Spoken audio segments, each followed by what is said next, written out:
campaign is the portion of the application that brings together the screens, resources, as well as the timeline. You'll spend most of your time in the campaign configuring your signage presentation. So let's go ahead and create our first campaign. Then create our first campaign. We'll click on this plus sign right here. Click next and set our first timeline to be 1 minute. Click finish. And we'll go ahead and select the timeline. Add some channels. And we'll go ahead and bind the screen that we've pre-created in our screen section.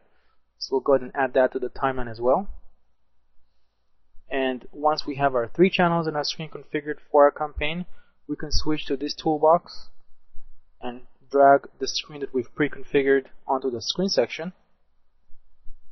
And then switch to the resource navigation and add some resources. One important thing to remember is that when you connect your AirPlayer to our system, you select the campaign/screen.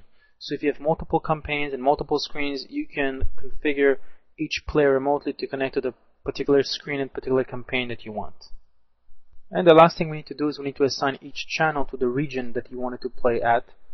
Go ahead and stretch our resources so they play for the full duration of the timeline, which is 1 minute.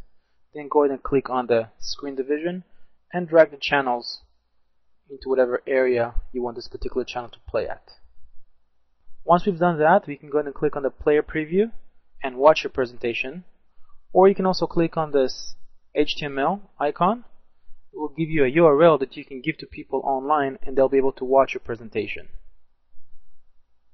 And just to wrap up, we need to also add a timeline to our sequences.